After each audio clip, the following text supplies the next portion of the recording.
बच्चों, welcome to the biology classes. और उस दिन हम लोगों ने ऑटोट्रॉपिक मोड ऑफ न्यूट्रिशन के बारे में देखा था। इसके बारे में देखे थे, ऑटोट्रॉपिक मोड ऑफ न्यूट्रिशन के बारे में देखे थे। और हम लोग जाने थे कि mode of nutrition two types के होते हैं। First of all autotrophic and other is heterotrophic.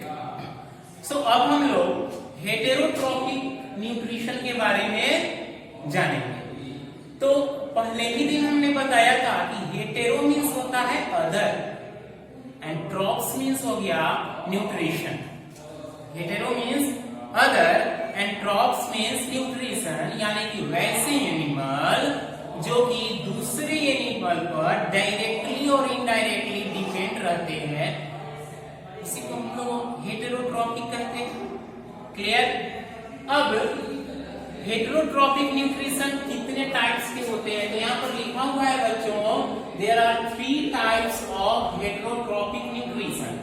First is saprophytic nutrition, other is parasitic nutrition and third one is holozoic nutrition.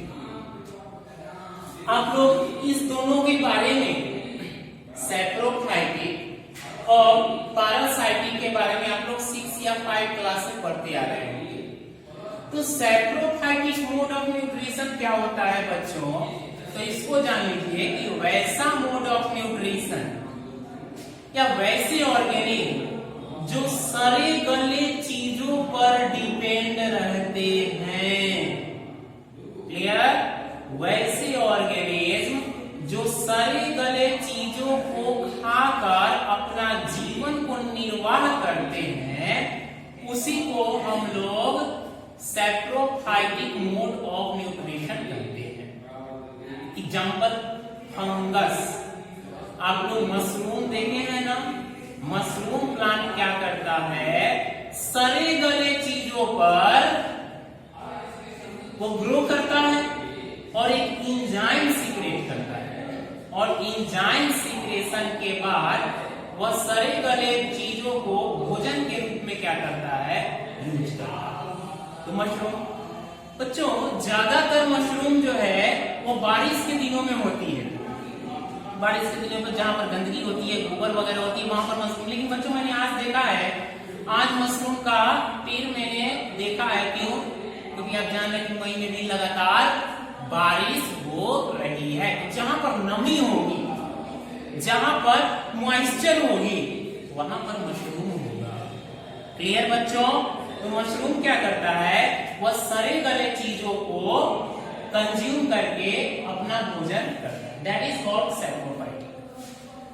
Now other है पैरासाइटिक न्यूट्रिशन। क्या है बच्चों? Parasitic nutrition. अब parasitic nutrition जान लीजिए, पैरासाइटिक न्यूट्रिशन क्या होता है? तो वैसे ऑर्गेनिज्म जो दूसरे लिविंग ऑर्गेनिज्म के अंदर या बाहर, ध्यान से सुनिएगा बच्चों, वैसे ऑर्गेनिज्म जो कि दूसरे ऑर्गेनिज्म, याद आया? वैसे ऑर्गेनिज्म जो कि दूसरे ऑर्गेनिज्म के अंदर या बाहर से फूड को कंज्यूम करते हैं, उसी को क्या कहते हैं बच्चों? पैरासाइटिक। नहीं समझ में आई? ठीक है, कोई बात नहीं। आप सुनते हुए किसी किसी के पेट में क्या होता है? कभी कभी लोग कहते हैं पेट में कीड़ा हो गया है। दैट कीड़ा, हंसी आ रही है, दैट कीड़ा इज कॉल्ड पैरासाइट। क्लियर? वह दूसरे ऑर्गेनिज्म के पेट के अंदर से अपना भोजन कंज्यूम करती है। वही क्या हो गया? पैरासाइट हो गया। बाल में जो हो जाती है ना, उसको भी पैरासाइट आप लोग बोल सकते हैं। अब बच्चों, तो जो ऑर्गेनिज्म दूसरे ऑर्गेनिज्म से भोजन प्राप्त करता है उसके अंदर या उसके ऊपर से, उसको तो पैरासाइट कहते हैं। लेकिन जिस ऑर्गेनिज्म के अंदर रहता है, इस ऑर्गेनिज्म को क्या बोलते हैं? क्या बोलते हैं? नहीं पता, नहीं जानते। बिल्कुल जानते हैं, होस्ट कहते हैं उसको। क्या कहते हैं बच्चों? Host.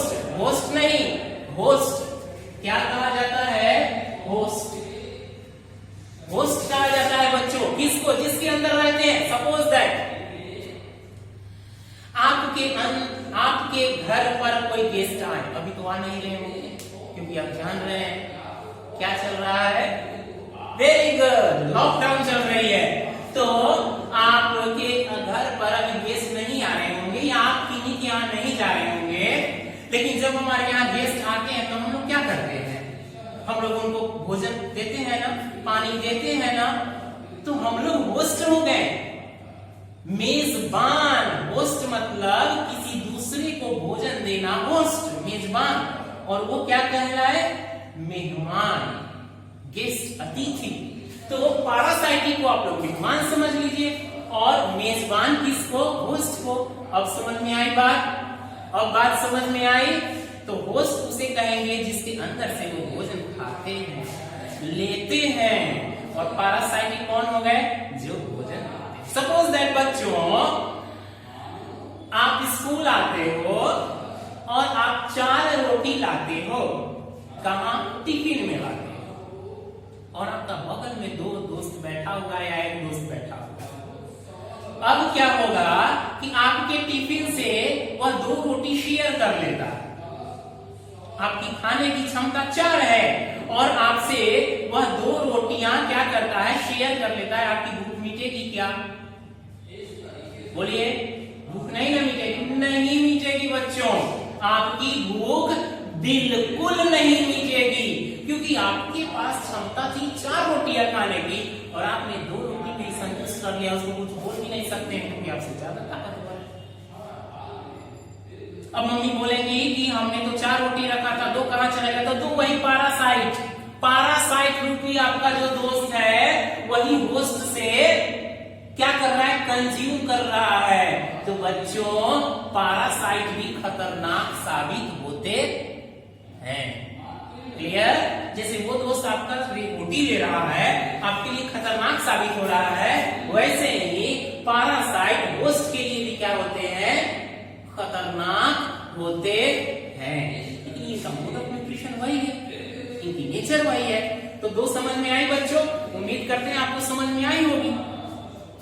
So mode of nutrition, saprophytic mode of nutrition होते हैं, पारासाइटिक मोड ऑफ न्यूट्रिशन होते हैं, क्लियर। अब हम लोग जो इंपॉर्टेंट टॉपिक है बच्चों, वह हमारा है होलोजॉइंट मोड ऑफ न्यूट्रिशन। क्या है बच्चों, होलोजॉइंट मोड ऑफ न्यूट्रिशन। तो होलोजॉइंट मोड ऑफ न्यूट्रिशन कहाँ होते हैं, हम लोगों के अंदर होती है बच्चों। अब हम लोग होलोजॉइंट मोड ऑफ न्यूट्रिशन पढ़ते हैं, क्लियर बच्चों। अब देखिए, रोटी है, क्या आप रोटी को पूरा मुंह में रख लेते हैं? It is possible to eat a bread? No, that is not possible. पूरे रोटी को एक साथ खाना पॉसिबल है क्या? नहीं पॉसिबल है। हम लोग क्या करते हैं, हम लोग उसको टुकड़ों में तोड़ तोड़ कर क्या करते हैं, खाते हैं, क्लियर। तो बच्चों, माउथ हमारा छोटा है, रोटी का साइज क्या है, बड़ा है। माउथ हमारा छोटा है, रोटी का साइज बड़ा है। डिफिकल्ट है कि नहीं हमारे माउथ के अंदर जाना? तब हम लोग क्या करते हैं बच्चों, हम लोग रोटी को तोड़ लेते हैं। रोटी को क्या करते हैं बच्चों, तोड़ लेते हैं। अब जब तोड़ते हैं तो हमारे माउथ के लिए वह रोटी का टुकड़ा सिंपल होगा कि नहीं होगा बच्चों? सिंपल होगा ना।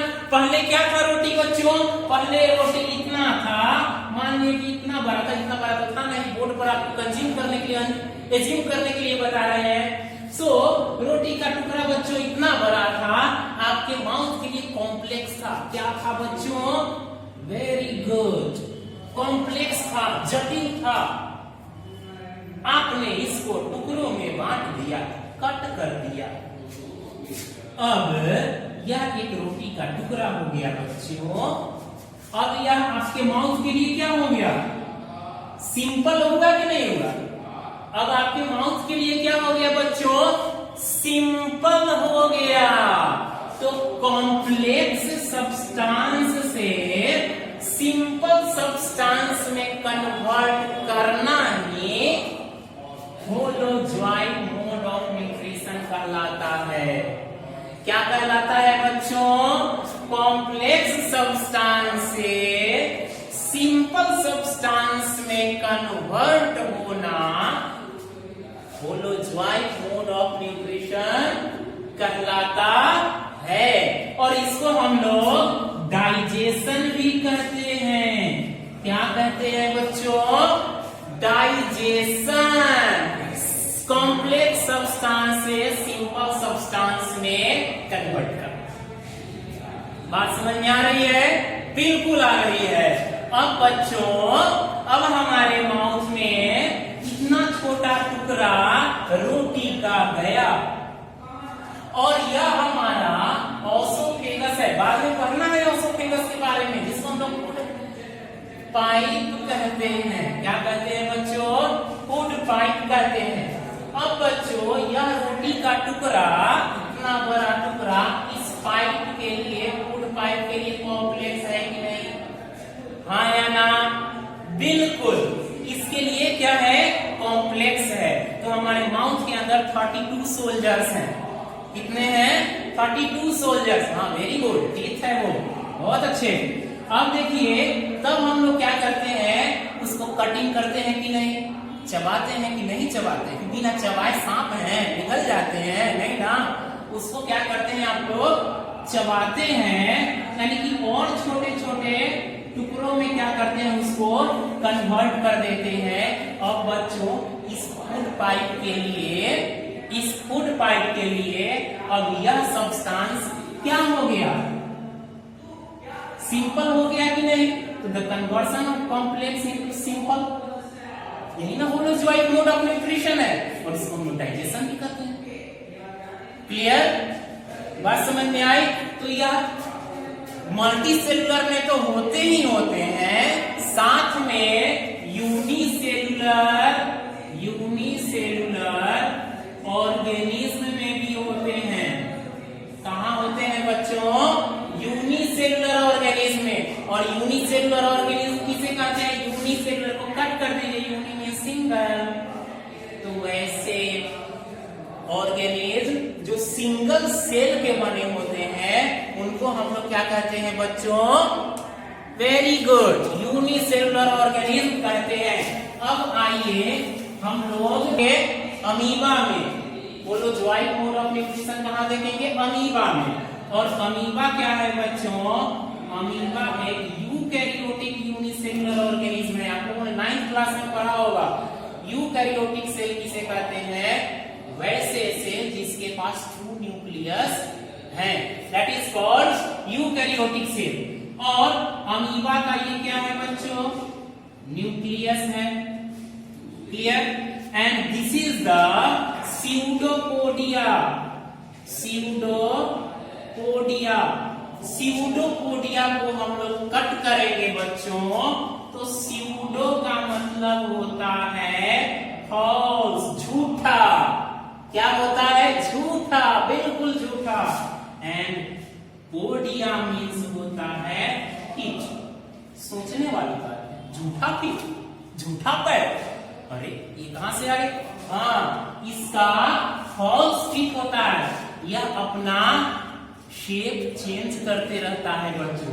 अभी इस शेप का है तो कुछ देर बाद इस शेप का हो जाएगा। शेप चेंज किया, झूठा कहीं का, झूठा हो गया।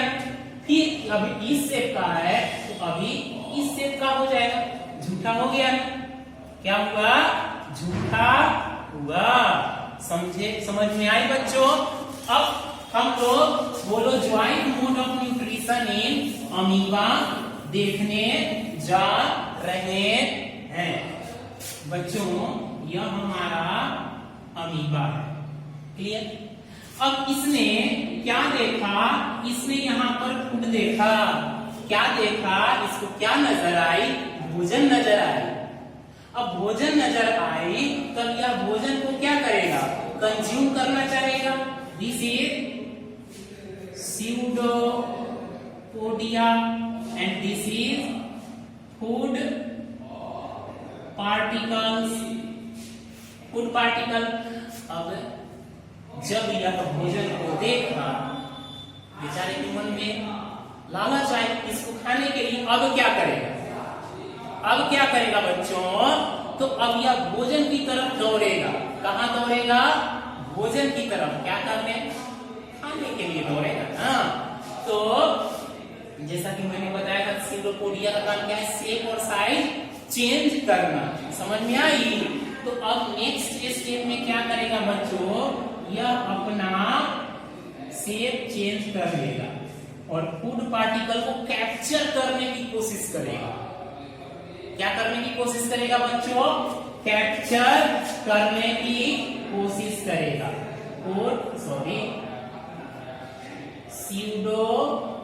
सीडोपोडिया फूड पार्टिकल्स कैप्चर करने की कोशिश किया। अगले स्टेप में क्या होगा बच्चों? फूड पार्टिकल्स इसके अंदर आ गया। समझ में आई? यह सीडोपोडिया हुआ, यह फूड पार्टिकल हुआ और यह फूड वैक्यूल हुआ बच्चों। फूड वैक्यूल समझे? यानी कि अमीबा, हम लोग जब भोजन करते हैं तो हमारी भोजन कहाँ जाती है? स्टमक में जाती है ना। तो अमीबा का भी एक स्टमक होता है जहां पर फूड स्टोर करता है, उसको फूड वैक्यूल कहा जाता है। अब बच्चों, तो अमीबा ने क्या किया? इनगल्फ किया, फूड को इनटेक किया। क्लियर? इस प्रोसेस को हम लोग क्या कहेंगे? इंजेशन कहेंगे। भोजन को मुंह में रखना, थाली से हम लोग भोजन मुंह में रखते हैं ना, that is called ingestion. Clear? That is called ingestion. अब बच्चों, जब इंजेशन हम लोग भोजन मुंह में रख लेते हैं तब क्या करते हैं? चबाते हैं ना। चबाते हैं ना। जब हम लोग भोजन मुंह में रख लेते हैं तब चबाते हैं, यानी कॉम्प्लेक्स से सिंपल में बदलते हैं कि नहीं? अभी बताएं, बदलते हैं ना। तो उस प्रोसेस को हम लोग क्या कहते हैं? उस प्रोसेस को हम लोग क्या कहते हैं? डाइजेशन। तो बच्चों, अगले स्टेप में क्या होगा कि यह है अमीबा, यह न्यूक्लियस है, यह क्या है? फूड पार्टिकल, फूड वैक्यूल है। फूड वैक्यूल है।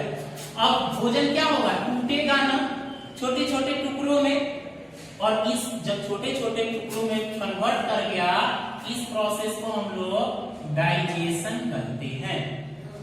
क्लियर? इस प्रोसेस को क्या कहते हैं? डाइजेशन। अगले स्टेप में क्या होगा बच्चों? अगले स्टेप में जब हम लोग भोजन कर लेते हैं तो सेल क्या करता है? एब्जॉर्ब करता है ना भोजन को। ब्लड क्या करता है? भोजन को एब्जॉर्ब करता है। तो अब क्या होगा? यह डाइजेस्टेड फूड को सेल क्या करेगा? एब्जॉर्ब करेगा। क्या करेगा बच्चों? सेल जो है एब्जॉर्ब करेगा, और इसको हम लोग एब्जॉर्प्शन कहते हैं। क्या कहते हैं? सेल एब्जॉर्ब किया, इस प्रोसेस को हम क्या कहते हैं?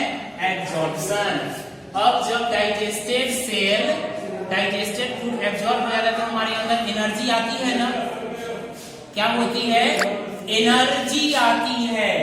तो हमारा यह डाइजेस्टेड फूड पूरे सेल में क्या हो गया? डिस्ट्रीब्यूट हो गया। सर एक मिनट। तो बच्चों, हम लोगों ने यहाँ एसिमिलेशन देखा कि डाइजेस्टेड फूड जो है वो सेल के द्वारा क्या किया जाता है? एब्जॉर्ब कर लिया जाता है, और एब्जॉर्ब से जो हमें एनर्जी मिलती है उसी को हम लोग क्या कहते हैं? एसिमिलेशन। क्या कहेंगे? एसिमिलेशन। अब क्या है कि अमीबा जो है डाइजेस्टेड फूड को क्या किया? एब्जॉर्ब कर लिया, और इसमें भी अनडाइजेस्टेड फूड होगा कि नहीं होगा? बिल्कुल होगा। तो अनडाइजेस्टेड फूड को वो सेल मेम्ब्रेन के द्वारा ही क्या करेगा? बाहर कर देगा, और इस प्रोसेस को हम लोग इजेशन कहेंगे। क्या कहेंगे, इजेशन। तो बोलो ज्वाइंट मोड ऑफ न्यूट्रिशन में क्या होता है, इजेशन फूड लेना, डाइजेशन भोजन पचाना, एब्जॉर्प्शन पूरे सेल को भोजन जो है वो ऑब्जर्व करता है, एसिमिलेशन एनर्जी प्रोवाइड करना, and egestion unwanted food particles body से बाहर चला जाना। क्लियर? आज का टॉपिक इतना ही, फिर हम लोग अगले क्लास में डाइजेशन इन ह्यूमन बीइंग्स देखेंगे।